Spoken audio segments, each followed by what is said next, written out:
All right, so we are back with Peanut Gallery talking about championship importance and the introduction of a new women's champion or the reincarnation of one from past days.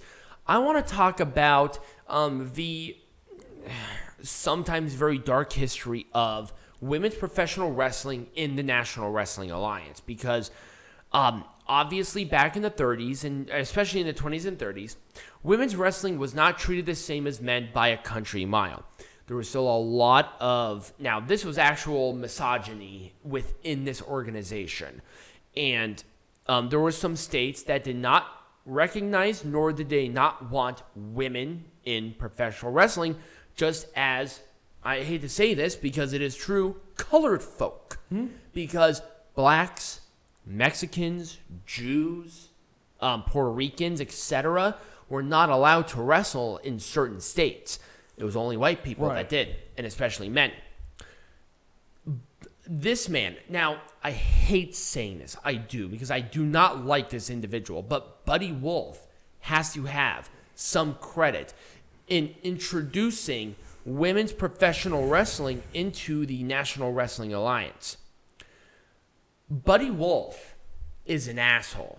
I want to make this perfectly clear. He should not be talked about with any admiration except for his structure on women's professional wrestling, especially at this time, because he did influence a lot of this. Buddy Wolf served in the Army in World War I. As soon as he got back into Kentucky, he opened up a gym. And what he did was he did women's athletics. And that was his main focal point in his gyms, where he would instruct women classes, which was unheard of back in this day. Now, keep in mind, this is World War I. This is 1920s, like right after World War I. Right. He was introduced into wrestling by some lady wrestlers at that time, which he actually ended up marrying one of them, which was Barbara Wars. There isn't a whole lot about Barbara, but she was very influential within ladies wrestling at this time. And Buddy Wolf saw this as an opportunity to start booking women's wrestling. So he and his wife constructed a way to train, promote, and book specifically women's wrestlers.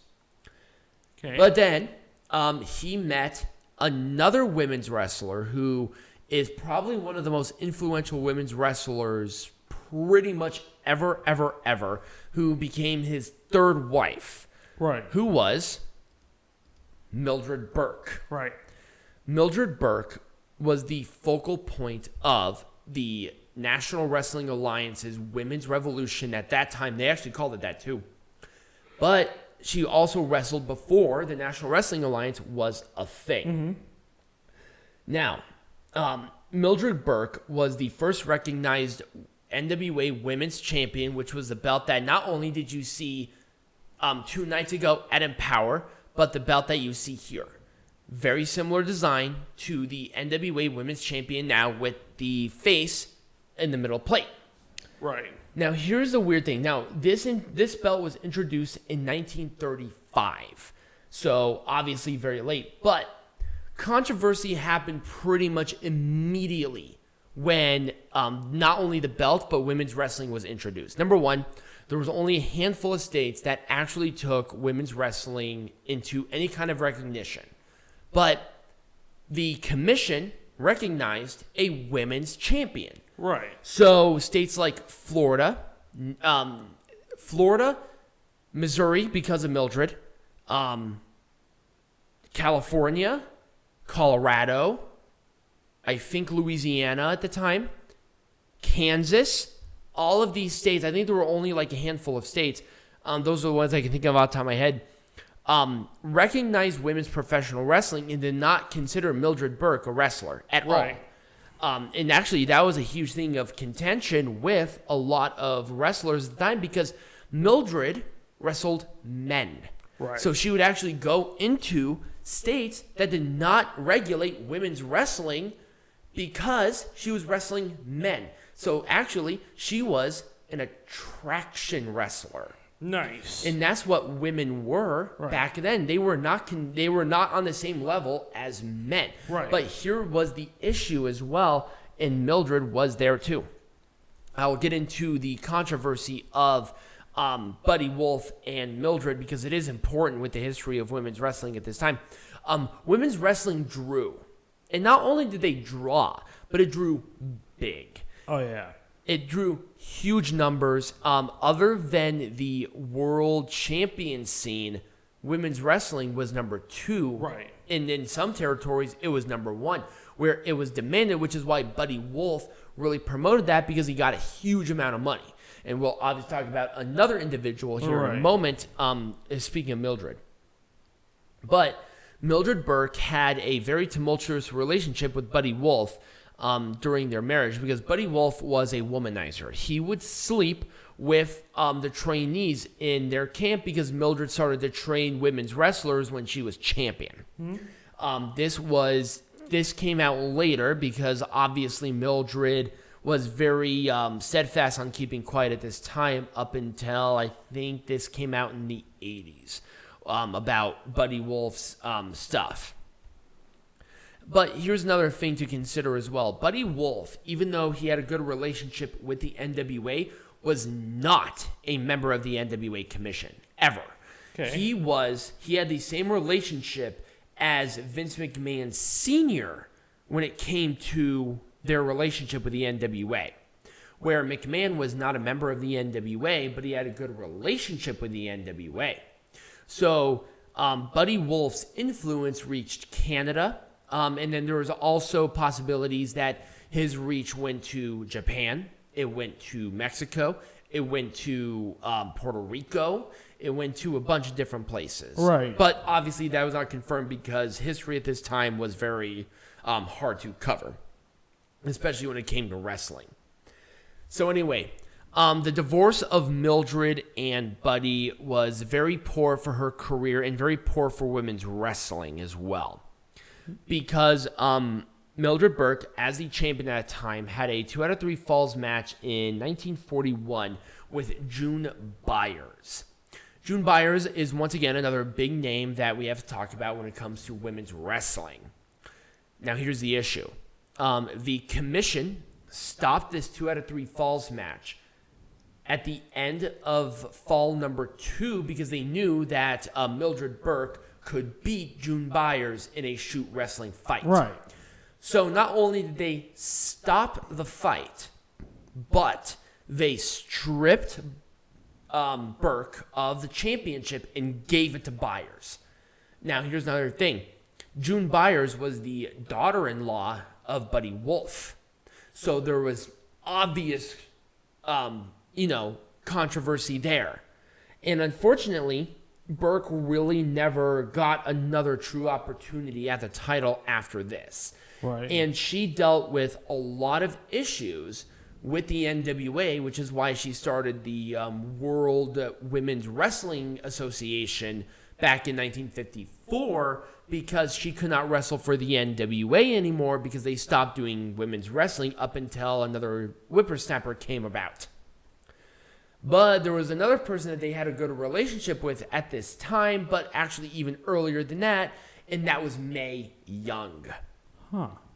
Now, here's the thing. Mae Young's career started in, depending on who you talk to, in 3 different eras. Mae Young claims that her first match was on April 10th, 1939. Now, keep that in mind. 1939. Bushka. Yeah. Well, no, actually, she did start training under Buddy Wolf and Mildred Burke back in her high school years. Right. And that was in 1939. She did start training in 1939 when she was in high school. But depending on who you talk to, Dave Meltzer claims that there was no record of Mae Young having her first professional wrestling match till 1941. But there was also evidence of Mae Young participating in matches in 1940. Right. So it really just depends on who you talk to. Exactly. For me, I'm going with from the horse's mouth. And especially because she did start training in 1939, I can almost guarantee you she had wrestling matches in her professional career in 1939. Oh, yeah. Now, here's the thing. Mae Young, still in high school, went to Buddy Wolf when she saw Mildred Burke wrestle and challenged Mildred Burke to a shoot fight. Right. But Mae Young was not allowed to because, like, oh my God, a 6-year-old girl, whatever. So she took on a girl named Gertrude Gilla. Mae Young beat this woman in seconds of the first round. So she actually faced another woman who actually remained nameless the same night. Right. Beat her in seconds. Right. In seconds. So obviously there is that. Mae Young then started to fight men. She became friends with Nature Boy Buddy Rogers and Ed Strangler Lewis at this time. Okay.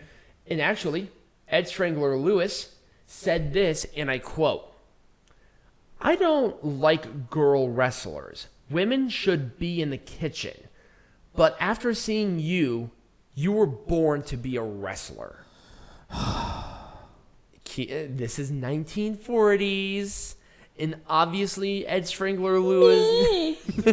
But that kind of pull, especially because it's Ed Strangler Lewis. Gold Dust Trio back in the 40s, saying something like this is enormous. And especially for Mae Young. Right. She was known as the Great Mae Young, and she was a heel. To the point where they, once again, back to when I did my steel cage wrestling lesson, Mae Young had to do pretty much cage matches because men hated her and wanted to throw rotten vegetables at her during her matches. Right. And that was use of steel beams and chicken wire. So Mae Young continued to wrestle, but Mae Young never won the NWA World Women's Champion, ever. She was the first NWA Florida Women's Champion. She was the first NWA United States Women's Champion, and she was one half of the first recorded NWA Women's Tag Team Champions. Okay. The exact date of that title reign, the amount of days, and who her and her partner beat are unknown. We do not know. But we do know that they were the first recognized women's tag team champions in the NWA. Right. So, as she was doing that, she started to train women's wrestlers. Actually, she started to train all wrestlers. So, some of the people that she trained, some notable students, after her retirement, were Rick the Equalizer Darzan, who actually was more of a bodybuilder, and also another woman that we're actually going to be talking about now because she is important, the Fabulous Moolah. Mae Young trained the Fabulous Moolah. And I know people don't like talking about the Fabulous Moolah because of everything about Fabulous Moolah, but she is important. And I think there is some credit to the Fabulous Moolah when it came to training certain wrestlers and when obviously her relationship with the McMahons and her being one, basically being the person that got women's wrestling into Madison Square Garden, because it was strictly forbidden by New York State Committee for women wrestlers to not only compete in New York, but to compete in Madison Square Garden. But that changed with Fabulous Moolah because Fabulous Moolah was an enormous draw in the Carolinas, in Florida, especially in St. Louis. In Canada, she was an internationally known woman, also, clearly being the women's champion for more than fucking 30 years at this time. Right. But here's the issue. We're seeing records now from not only the women's tag team champions at this time, but the women's champion, that the title changed a lot more than we thought. The problem is that the titles were unrecorded and re-recorded for certain periods of time. Right. And this was not just for a couple of days, months to years, where the title changes were not even recorded. Right.